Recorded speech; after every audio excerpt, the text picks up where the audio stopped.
Council's always really important day on Council's events calendar. And I would like to particularly acknowledge members of Council's All Abilities Advisory Committee who are joining us today, and we'll hear more about the committee a little bit later on.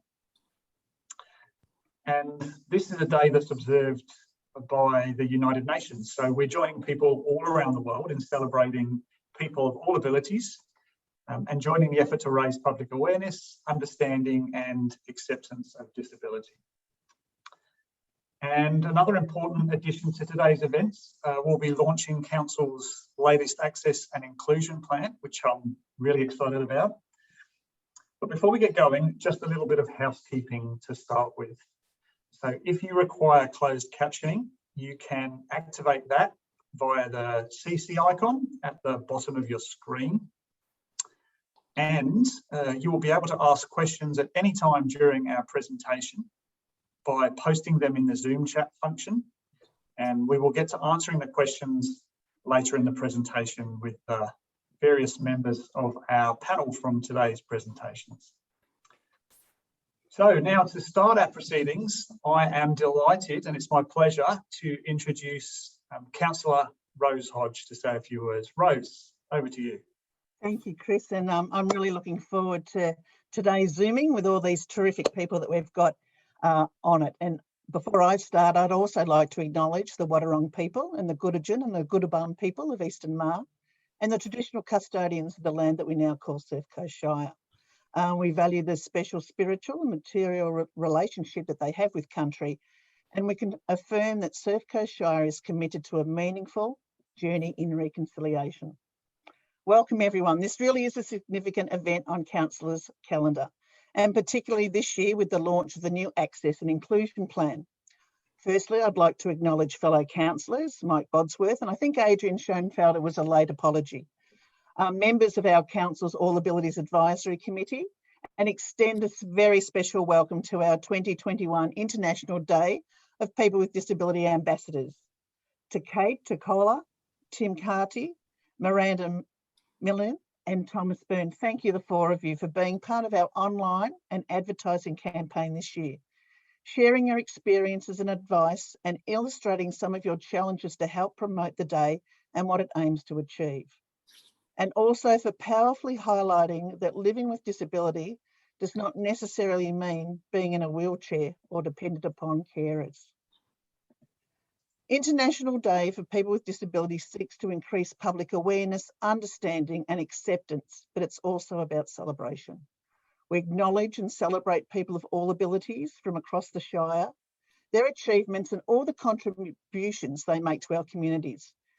Everyone should be part of a community.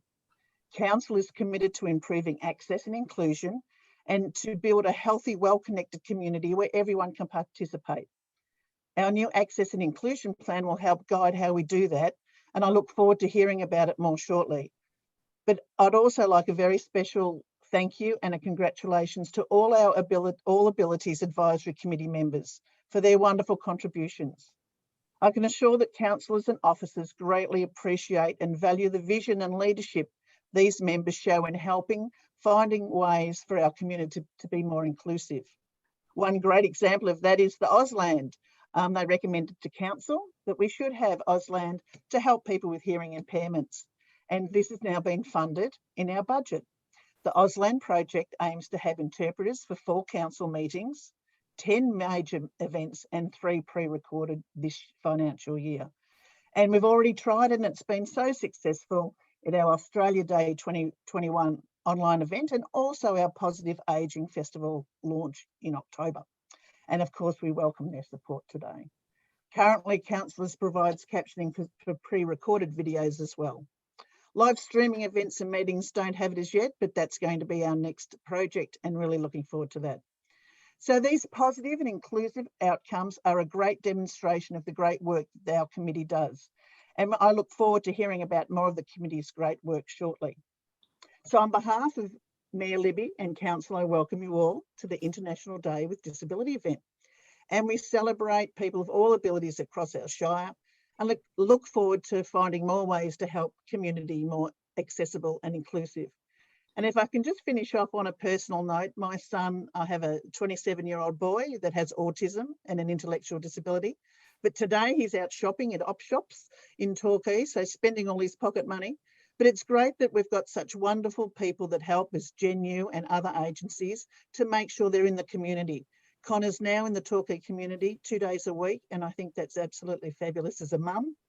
He knows all the shops, so sometimes that mightn't be that great, but he's going really well. So disabilities can affect anyone at any time. And again, I'd like to a very, very big welcome to our 4 ambassadors. Thank you. Thanks so much, Rose, and thank you for being a champion, a true champion of people living with disability, their families, their carers. You really are a shining example, so thank you. Thanks, Chris. Okay, I have the pleasure also of introducing Kate Tuhalka to you. And Kate is chair of Council's All Abilities Advisory Committee. And Kate's also the founder of the online support group Disabled Mums. And Kate lives with a hearing impairment, and she'll be chatting with Councillor Hodge, with Rose, sharing some insights on what it means to be a mum with a disability, how she created Disabled Mums, and her involvement with the committee. So a warm welcome to you, Kate, and over to you, Rose. Thanks, Chris, and again, welcome, Kate. It's absolutely fantastic. And look at the initiative you just took on Disabled Mums. So please tell us all about it. Yeah, awesome. Firstly, thank you for having me. So with Disabled Mum, so obviously I'm a mum. I'm a disabled mum myself. I have a 2-year-old boy, Huey, who's a handful, and a 4-year-old girl, Pippa. So the reason why I set up Disabled Mums, there's 2 reasons really. So one is a selfish reason. Being a mum, I wanted to find some other mums like me that had disabilities themselves, because we have very unique challenges in our parenting journey. So, you know, having someone else to talk to that has a similar experience to me is really helpful. So that was one reason why, for that pure selfish reason. But the other reason why is that in my day job, I work for a company in Geelong called Encompass, and I work as a support coordinator. So my role is to essentially help people who have an NDIS plan to connect with all the providers and all the supports that they need. So with my caseload, with the people that I work with, I have quite huge I have lots of kids with autism, I have adults with intellectual disabilities, I have other adults with physical disabilities. And what I noticed, because part of my role is to find all these providers and support services out there, I could find a lot of supports for the parents of children with disabilities, but I couldn't find many supports for the parents themselves who had a disability. So there was a gap there, and I had mums on my caseload I was trying to find support for, and I couldn't find anything. And I just thought, you know what, there's a gap here, I need to provide something for it. I want it myself. And, you know, and also when I'm trying to find, you know, adaptive equipment and technology for these mums, it's really, really hard to find, really, really hard to find. So if I can create a community for people to share the resources and, you know, tips and tricks that they're doing, I thought, well, why not? I should be doing that. So that was the reason why I set it up. Fantastic. And of course, we're all navigating NDIS. So that what you're doing is just so helpful to the child and the adult with disabilities. Absolutely fantastic, Kate. And what do you want people to know about it? Are you on Facebook? Are you on social media? How can we help you too as a Shire to get it out to our people as well? Yeah, so at the moment, it's purely just social media. So all you need to do is look up Disabled Mums on Instagram and Facebook. So the group itself is just a Facebook group. I am looking at doing like a website and all that, but you know what, I work 4 days a week and I've got 2 kids, so I'm doing this in my so-called spare time. So at the moment, I'm just trying to connect everybody. So if you could just share the social platforms, then and that will be the first starting point, really. Absolutely, Kate will be on there. And I haven't been able to get to the All Abilities Advisory Committee on Wednesday. I'm sorry I missed it. I had a husband in hospital. But what made you want to be part of it? And congratulations on becoming chair. Big footsteps to follow. Carolyn, I think, has been chair for a long, long time, and great committee people. So thank you for doing it. But why? Why did you want to do that? Oh, it's pretty cool. Why not, really? No, look, so I professionally work in the disability sector, right? So, you know, I used to be an occupational therapist. That's what I started out as. And then now I've had various different roles in the disability sector and having a disability myself. So what I realized is, like, I've had so many opportunities in my professional capacity to have a say and help, you know, move the disability sector forward. You know, I've had public speaking opportunities, but this is actually the very first opportunity I've had to participate as someone with a lived experience. I've never had any other opportunity before to talk about the hearing loss and the impact that having a hearing loss has. So that to me was pretty cool. So I've never had that before. So that was one of the main reasons. Well, that's fantastic to hear that Surf Coast enabled you to do that. So that's another thing I'm really proud of. Yeah. And I mean, it's really special for an international day is really important. And I want to find out what's important to you about it too.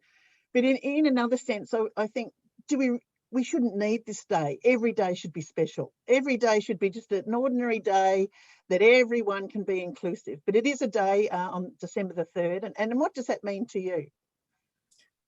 Yeah, it means a lot.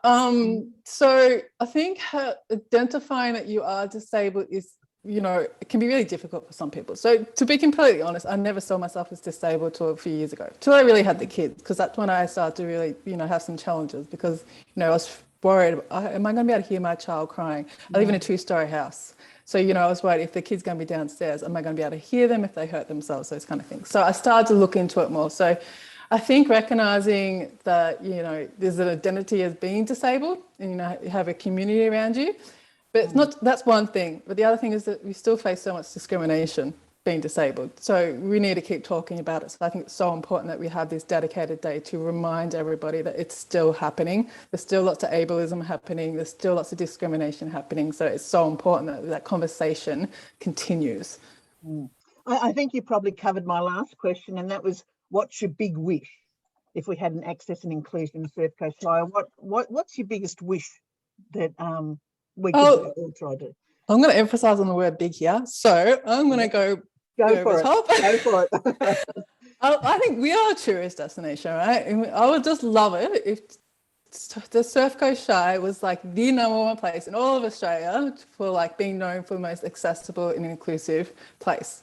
I just think that would be the coolest thing to be like a part of, and to be like, this is where I live and this, come here. We have got so many things for you to do. Like, you know, I just think that would be the coolest thing to work towards. Well, so that's my big wish. I'll certainly take that back to all the councillors, and I know all our officers are on board.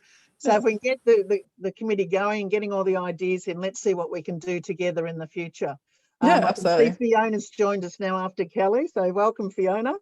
So back to you, Chris, but thank you, Kate, so much for not only the insights, but where we can go in the future together to help everybody. So thank you so much. Thank you so much for having me. No worries. Thanks, Chris. Thanks, Rose, and thanks, Kate. And don't go too far, because whilst you've given us plenty to take away so far, we'd like to open up to questions later on and to get a bit of a conversation going between all of our presenters. So now I'm really happy to call upon Council's Asian Access Coordinator, Nicole Langtip. And Nicole's going to introduce and talk about the Council's Access and Inclusion Plan and the important role of our All Abilities Advisory Committee. Welcome, Nicole. Thanks, Chris. And thanks, Councillor Hodge, and thanks, Kate, our Chair for AAAC. It's a fantastic start to the conversation for International Day. And happy International Day for people with disabilities. It's a very exciting day. Unfortunately, this year we're still Zooming, but next year we hope to get back together and celebrate together and have a big bash. Thank you for the opportunity to come today. The first thing that we want to do is to launch our Access and Inclusion Action Plan. We've got a little bit of a PowerPoint presentation that will be coming up, so I can go through that with you and show you what that plan looks like. But essentially, at Council we have a 10-year strategy. So we have a 10-year strategy from 2014 through to 2024. which outlined on the next page. And every 3 years we do an action plan. So the All Abilities Advisory Committee have been very active in initiating this plan. They've been working to the 2 other plans. So there's an Access and Inclusion Plan for 2014 to 2017, and then a 2017 to 2021. And we've also got our new one that we're launching today from 2021 to 2024. In launching this, I'll just tell you a little bit on the next slide about from our 10-year plan, as I was saying, so it's 2014 to 2024 plan. There are 5 key objectives in this plan. So the objectives are about the built and natural environment. They're about services and information for people. They're about social and civic participation, addressing discrimination and supporting inclusion, and also specifically about Surf Coast Shire Council's workforce in inclusion and diversity. So these 5 objectives sit behind all 3 plans. So this year, what we have done is quite an extensive consultation for the new plan. We did some individual and group consultations held throughout the Shire. We had 34 community members come to those. So we held them in Lorne, Anglesea, Torquay and Winchelsea. So we had 34 members having round table discussions. We also used those consultants to work with our AAAC to get some feedback from them. We also analysed our People, Place, Future project survey. So we had 111 comments from that survey that fitted into the plan. And we also surveyed over 80% of our staff leaders. So 59 staff members also fit into what they thought we could do to make the Surf Coast Shire more accessible and inclusive for people with disabilities. So it's quite an extensive consultation. So from this, voila, here's our Access and Inclusion Action Plan. This is a summary. People will be able to find this plan on our website. Our All Abilities Advisory Committee is just reviewing the final version of this. So it will be up on the website by the end of next week, we're hoping. But this is it. So it's our Access and Inclusion Plan for the next 3 years. And as I say, it is underpinned by the 10-year strategy in those 5 key areas. Today, I just wanted to give you a bit of an overview of, in those 5 areas, the feedback that we received through the consultation and the things that we will be working on in the next 3 years. So the strategic objective 1, which is all about the built and natural environment, some of the actions in the plan relate to the new aquatic centre to make sure that it meets the needs of the whole community. So we're making sure that we have people with disabilities on that strategic reference group and that we are in our working group at work to make sure that it meets the needs of the whole community. The feedback that we got was about footpath accessibility, making sure that we have accessible car parks and car park upgrades. So we've currently got an audit project about to kick off to audit all of the accessible car parks across the Shire to make sure that they are truly accessible for people. There was issues that were raised about waste disposal sites, that they're not accessible, so we'll be reviewing that. Accessibility of our major beaches, and I think that that was a great point that Kate made before, that we want to be proud of the Surf Coast Shire, that it is accessible. So we will be reviewing that, and I think many of you may know about beach mats at a number of our beaches, which we get great feedback about, so doing more work in this space. Accessibility of nature trails, accessibility of playgrounds was another one that was brought up, and promotion of the beach matting, the wheelchairs, the trail rider, and also our internal council processes, systems and plannings to make sure that they meet the needs of our whole community. So there's some examples of things that we'll be working on in that area. All right, the next thing is about services and information. So once again, some of the feedback that we got that is gone into the plan for things that we want to work on are things about regular disability awareness training, to make sure that council's direct services are really inclusive. So when we look at our aged care assessment services, when we look at family daycare, when we look at kinders, that we make sure that the teams are ensuring that they are as accessible as they can be, that people with disabilities know where to get information and can easily access it. And that is a key component of what we do. That council information is accessible and inclusive, so working with our comms team. that our township maps detail pathways and accessible amenities. The council activities for people with disabilities involve people with disabilities in the planning and the facilitation and mainstream activities that are accessible. That's a really key one in terms of ensuring that we are working with people with disabilities who are in the planning phases. When we did this consultation, we had the facilitators for people with disabilities, and we were really proud to see that was fantastically received across the community. Additionally, when we launched this year, the photographers who's done all the campaign work for International Day is a woman with a disability who's done a fantastic job. So we want to ensure that we are utilising people with disabilities for disability-related issues. We also want to work towards making sure that there are sufficient health supports and services available. We want increased opportunities for physical activities for people with disabilities. So that was the feedback that we've got. They're the things that we'll be working on. All righty.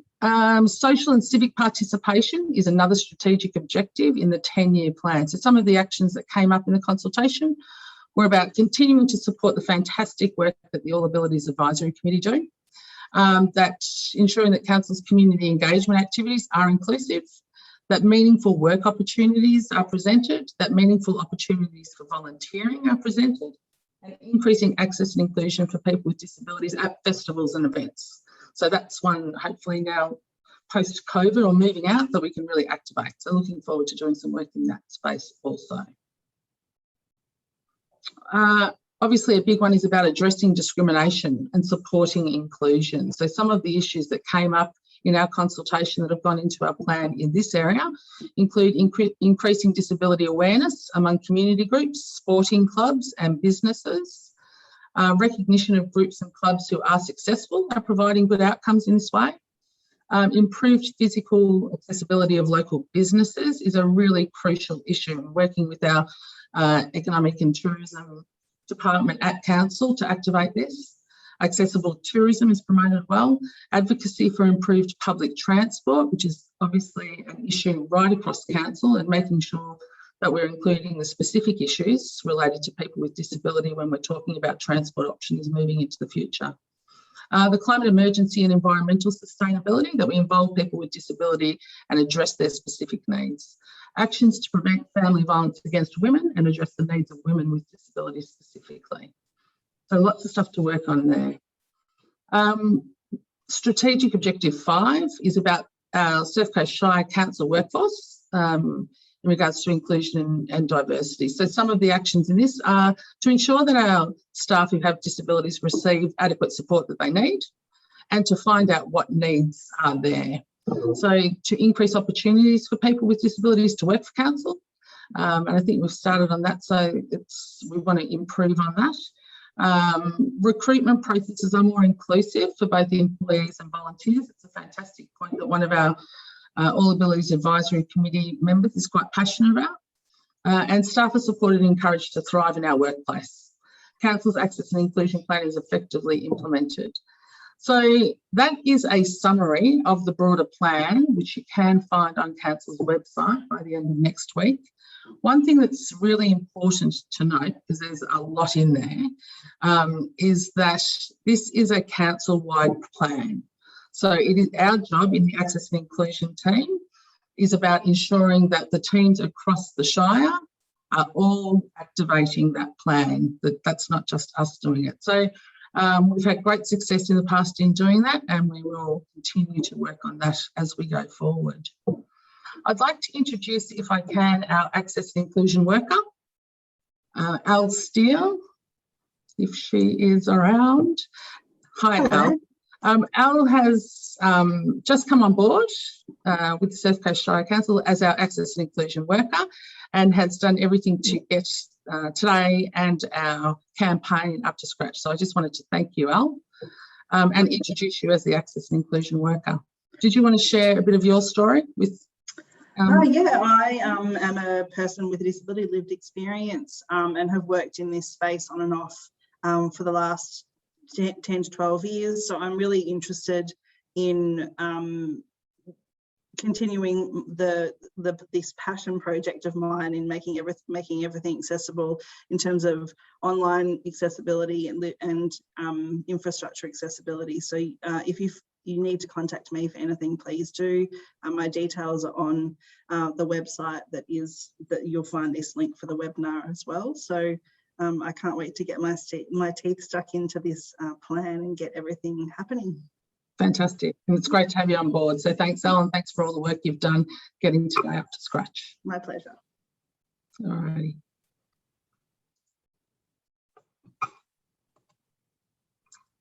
So I think it's back to you for a minute, Chris, or are we moving straight into our AAAC? Thanks, Nicole. And thanks, Elle, for popping up on screen. Yes, so thanks for giving us the overview of the plan, Nicole. That's great to hear. And some, as you said, there's a lot in there. So quite ambitious in that sense. But it's going to be a really important guiding document as we strive to find new ways to create a more accessible and inclusive community. It's the journey that will never end. So before we do go to our panel, and I would ask if anyone has a question for the panelists, please pop that in the Zoom chat and I'll be happy to put that to the panel in a few moments' time. But before we do, I know that Nicole, or perhaps one of our All Abilities Advisory Committee members, is going to put a shout out for new members for that committee. Thanks, Chris. So the AAAC, which is the All Abilities Advisory Committee, has been established since 2002. I was hoping that Manny might be here, and if he is here in the audience, because we can't see, so help us out here, if you could raise your hand virtually, we might be able to zoom you in, because it'd be great to have a little bit of a chat with Manny if he is there. But we have an All Abilities Advisory Committee established in 2002. They meet bi-monthly. Sorry, I was just seeing if Manny was coming up there. They meet bi-monthly. They provide advice to council on issues related to access and inclusion. I cannot tell you how important they are to us at council in providing advice on all issues related to access and inclusion. It's hard to describe over the last nearly 20 years how much impact that they've had, and ensuring that access and inclusion is front and centre when we make decisions across council. They are incredibly important, and it's certainly not a tokenistic committee so that we can tick a box. They have input, they have purpose, they set direction, and we admire and really appreciate their volunteering time. An example, just to give you an example, because we are calling out for new members, we are in a bit of a transition. Manny can't talk right now, but he's obviously busy with something else. Just joining us, Nicole. Okay, fantastic. But Manny doesn't have video. But Manny, can you hear us? I can hear you, yeah. Can you hear me? We can hear you. Oh, Sure. good. Nicole, do you want to introduce Manny? I do want to introduce Manny. So Manny, I'd love to introduce Manny. Manny's been on the advisory committee for about 10 years. Is that right, Manny? That's right, yep. Yes. And Manny's about to leave us. So we're very sad that Manny's about to leave us, but we're very grateful that we've had him for 10 years. And I asked Manny this week if he minded jumping on board just to talk a little bit about his experience of being an advisory committee member and maybe some of the achievements along the journey, and a bit of a shout out for new members. So can I hand over to you, Manny? Yeah, my pleasure. So as Nicole was saying, I've been on the committee for 10 years. I was a little bit unusual compared to most of the other people on the committee in that I started working in disability, and about 3 months later I got put on the committee by Christine Brooks, a person I knew well here in Aries Inlet, but she also worked for Scope, and she thought I would be useful as someone with no, hang-ups or prior sort of issues and stuff like that. And yeah, I've been on it with Caroline for a long time, and Richard as well as a long-serving. I think we're the three longest serving, and they've been, I think Caroline and Richard might even they're longer than me. So I think Caroline's 17 years and Richard, so they're up there. Well, she must have joined when she was 20 then, I think. So, there you go. So yes, and a lot of the work we used to. I would suggest that in the first couple of years we were very. It took a while for the committee, when I came on, to gel in terms of becoming more like we'd pick 2 or 3 major topics and stick to it. Before that, it was a lot of, you had your vested interests from your little towns or your regions or your areas or something that you were interested in particular. But gradually, we developed a pretty good system of, developing a unified view on 2 or 3 major and trying to get 2 or 3 major things done. And a lot of that was Caroline's work. She was very, she was very collaborative and liked people to work together. I'd say some of our biggest achievements, there's beach wheelchairs now at almost every surf club in the Shire. The other one, obviously, the changing places that we have in Winchelsea and Anglesey, that was a major achievement because that really opens up the region for people, people with disability to be able to access, like our beautiful place. Because one of the main problems for people with disabilities is actually finding, facilities to break up the trip and be able to go to the bathroom or just relax and do stuff like that. The trail rider was a big one.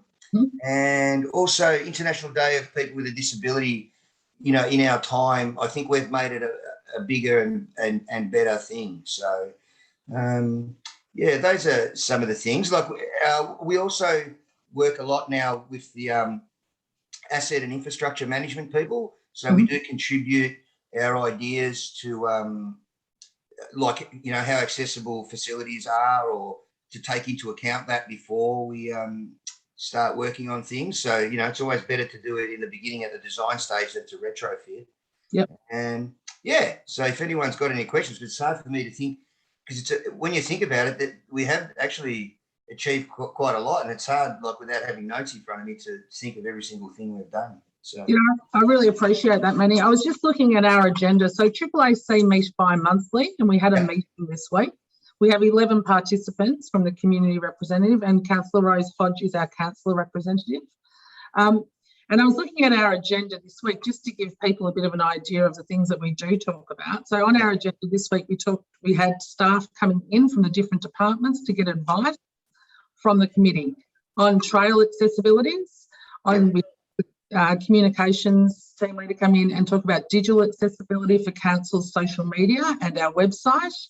We had our governance team and our digital transformation team come and talk about live captioning, which we've got today, and Auslan for council meetings and events. We discussed the safer cycling strategy to give feedback to that, the upcoming road safety strategy. We also talk about the disability audit and car park audit that's coming up, and International Day for People with Disability, and the Access and Inclusion Plan. So I think sometimes we do forget, like you say, Manny, if you don't have it in front of you, you go, oh yeah, we do a few things, but actually that's the agenda for one meeting. It's very broad, and the input that the community have is second to none. Yep.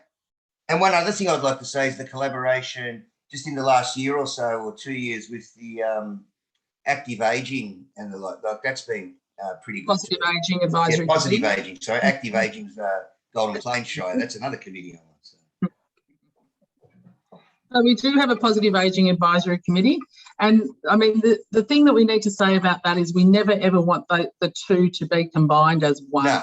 Issues between positive ageing and all abilities are completely separate, but at times there's crossover. So we do come together on issues of common concern, but we would never integrate the two, just to honour the diversity in each area. But I think the initial reaching out was not to blow our own horn, but they wanted to sort of get some tips on us on how we run our sort of committee. So that was how we initially started to cross-pollinate. So. Yeah, absolutely, because you guys have been going for 20 years and Positive Ageing's been going for 3. So, yeah. Look, so if anyone's... Oh, the other thing you were going to talk about, you were talking about the members, because obviously there's a couple of vacancies now, unfortunately. one of the things that we've always wanted is more people with lived experience of a disability to be on. And the other one, like, it sounds a bit like of a utopia sort of thing, but also young people with a disability would be great. But, you know, we've always struggled to maintain them, and that's fair enough. Like, they've got school, they've got work, all that sort of thing. So, but yeah, more people with disability that live in the Shire, and also younger people that live in the Shire as well. That's fantastic, Manny. Thanks very much. And yeah, so if anyone is interested in finding out more, as Al said, the information that brought you to this webinar, there's some contact details there, or simply come through the main council numbers and you'll get through to Al or through to Nicole, and we would love to hear from you and to have a chat. So thanks, Manny. Really appreciate that. Not only speaking about the committee today, and we see you in person now as well. Yeah, I think I clicked on the panelist button or something. Awesome. Okay. Great to see you, and thank you so much for your service as well. You've been an absolute champion. We've seen you on many of these celebratory days in different capacities, as well as through the years with the committee. So thanks very much. No worries. Chris, can I just add something there? Manny's got a great thing behind him, the Rockheads, and Manny manages a band with people with disabilities, and they've actually performed on days like this at the Shire. So let's keep our fingers crossed next year, Manny, you know, bring that group in. Yeah. And love to hear from them again. And just something else with the arts, Glenn Barton put in an apology today to me, and he's one of the local Torquay artists and actors. And what he's hoping to do is to get people with disabilities into the arts as in a theatre group or something. So I think that's a terrific watch this space with Glenn too. So here's an apology today, but I think that's something very, very important that, you know, we look at all the sporting events and how we can get people, you know, included and accessible. Let's now really turn our eye to the arts. So thanks, Manny, for all the work you've done in that space as well. Thank you. Thank you.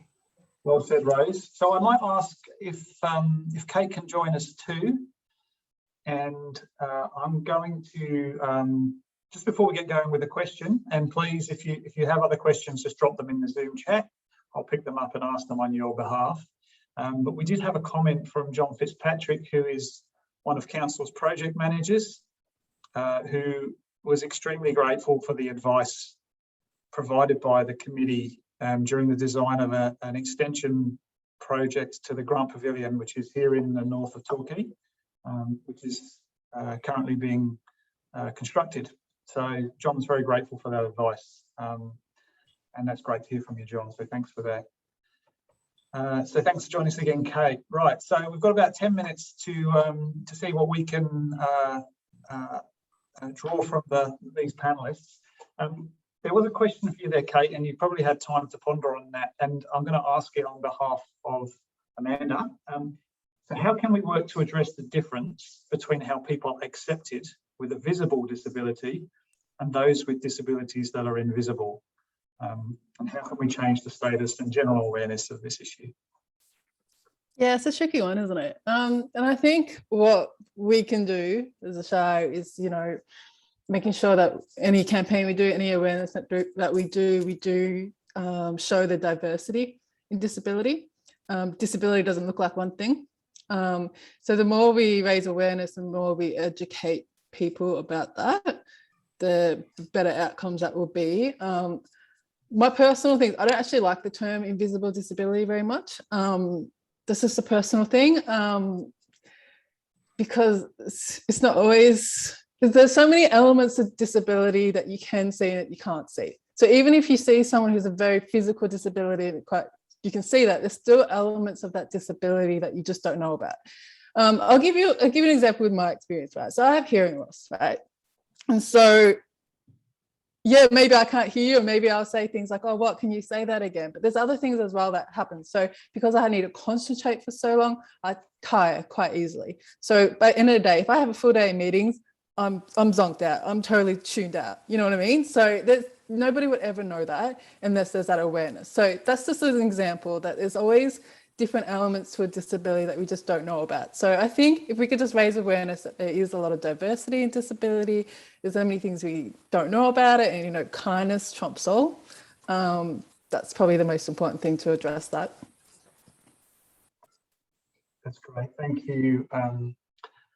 Thanks, Kate. So I've actually got a question. I'm going to come back to you, Kate, and then Rose. Kate, I wonder, you talked about having your lively 2-year-old, and I wondered if you could talk about what's special about being a disabled mum. What's special? Yeah, what's special about it? Oh, pretty good. No, I'm joking. No, look, we just do things differently. Look, I think being a disabled mum, because being a parent is hard, full stop, right? That is what it is. So when being disabled, we're used to having challenges and having different challenges and being able to adapt to those challenges. So I think as a disabled mum, we're a bit more resilient in that way, and we're a bit more able to look at a situation and go, you know what, there's actually another way around this. We can do it, we just may have to do it differently. So I think that's where our strength, and we pass that on to our children. You know, we teach them there's just not one way of doing things, and we also, you know, re-expose them to more things. I think that's one of our great strengths of being a disabled parent in general. Yeah. Yeah. Awesome. Great answer, Kate. And Rose, what have you found, you know, what's really precious to you about being the parent of a son with a disability?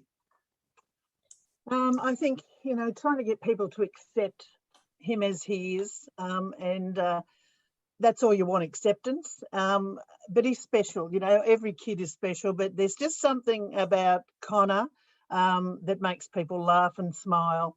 And I think that's so important. And he's an absolute treasure, you know. He has a twin brother, so it was quite an unusual family dynamic, and an older brother of 17 months. So having 3 children within 18 months and having one with diagnosed as a disability, I always thought council turned my hair grey, but I think it was the kids when they were all little. But look, it's just part and parcel. My husband and I, our life is really centred around Connor. We know he's got to go through NDIS again, and Centrelink was just horrendous years and years ago. And hopefully that's improved. But I think you just want the best, you want them accepted.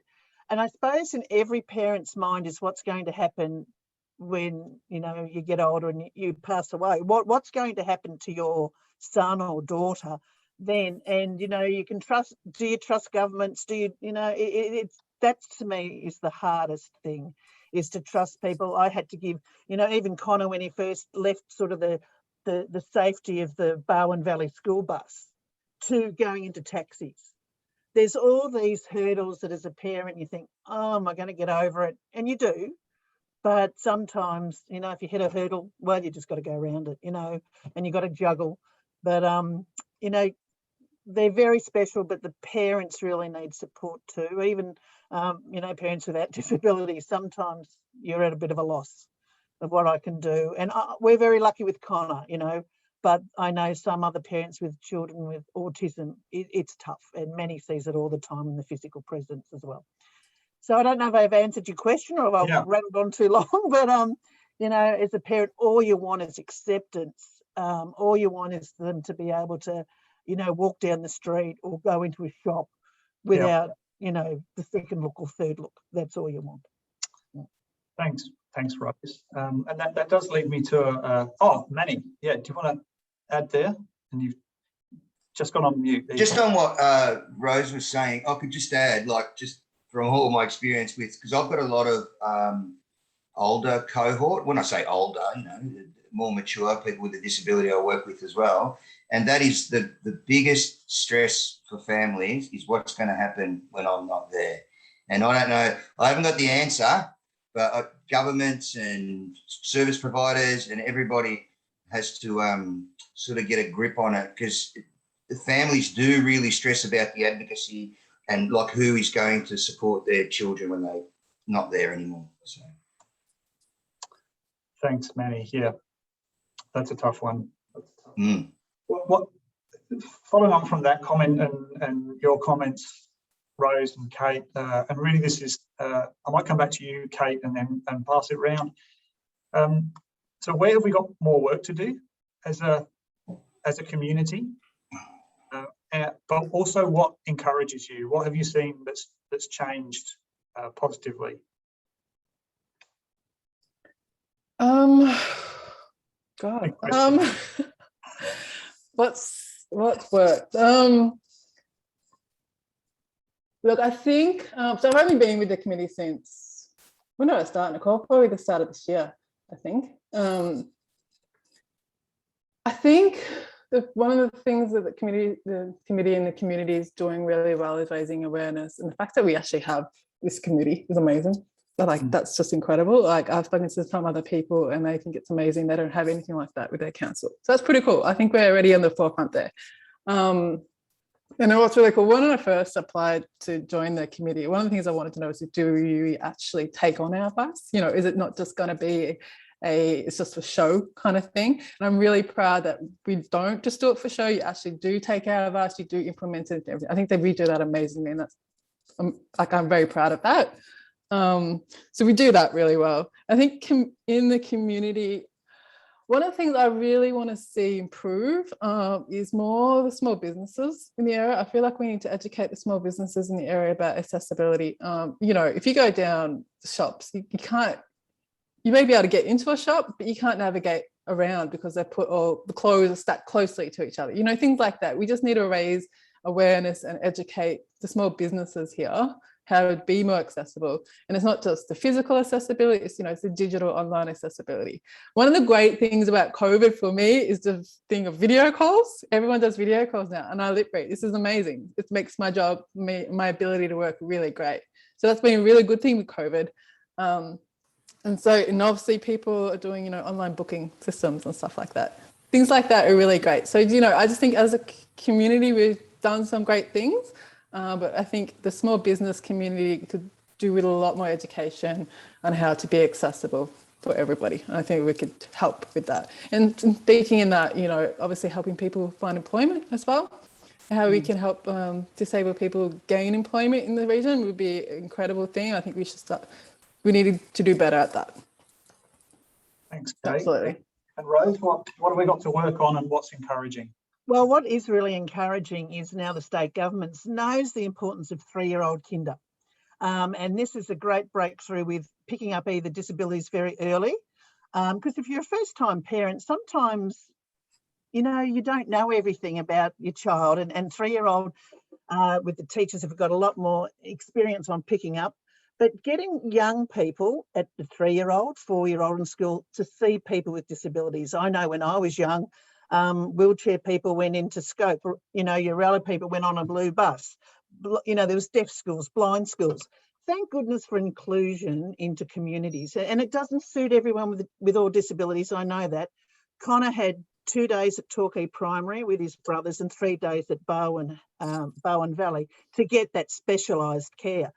But, you know, the old saying, it brings, you know, a community together, the village brings up the child. That's what we've got to do, is educate the Shire. And, you know, it's great to see small businesses that you mentioned, Kate.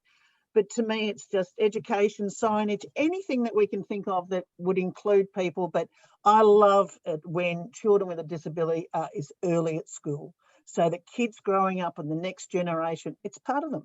That's part of society. It's not someone at a different school, it's at their school. And I think that's where Armstrong Creek Primary School is doing a fantastic job, and others do it better. And I think if we can work with our parents and our education system, but we're in charge of kinders, and I think that is just such an important role in that 3-year-old kinder. Great, Rose. That's great, thank you. Okay, so I am a little bit mindful of time, and I'm going to start ushering us towards the close of our proceedings. But before I do, I'd like to share a comment that's been shared with the panelists on the Zoom chat, but not with everybody here who is attending. And it's coming from Shan Briggs, who is one of our managers here at Council. And Shan wanted to say thanks to Manny, and a big thank you to all of the All Abilities Advisory Committee members for their review of the Stribling Reserve Pavilion upgrade project design plans in Lorne, we were able to work with the architect to consider the valuable feedback, which resulted in amendments to the plans that will ensure a more inclusive and more welcoming facility. And the project's nearing completion, and we hope to have it open in February, March next year. And looking forward to bringing the next set of designs for our next facilities to the committee for review. So that comes back to your point, Kate. I hope the comments like that show that there's actually a real difference being made through the committee, not just in the changes to designs, but the growth and awareness of the people who are involved in these projects and the work that they then do elsewhere. Okay, I am going to thank everybody for whether you've asked a question, made a comment. I really want to thank the panelists. So thanks, Kate, thanks, Rose, Manny, thanks for joining us. Nicole, thanks for talking about plan, the committee, and thanks to Kelly and Fiona, our Auslan interpreters. And thanks, Elle, also, Elle Steele, our Access and Inclusion worker. So that brings today's event to conclusion. Thank you again for joining us and for recognising the importance of celebrating this day, International Day of People with Disability. I hope you have a wonderful remainder of the day and weekend. Please take care, and we look forward to seeing you again. Thanks, everyone. Thanks, Chris, and to the ambassadors. Well done. Thank you so much. Thanks, everyone. Bye.